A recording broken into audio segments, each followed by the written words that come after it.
In this video, let me show you how you can use Canva AI image generator. So let's begin.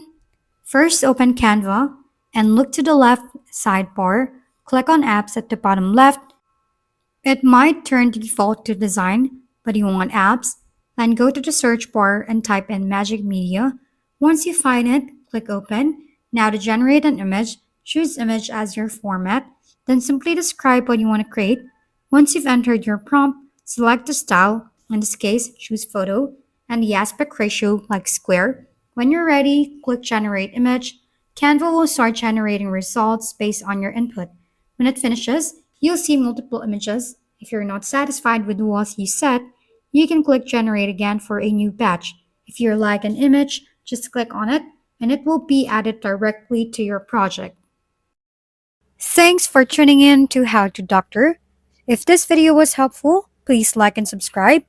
And if you have any questions, drop them below and we'll see you on the next video.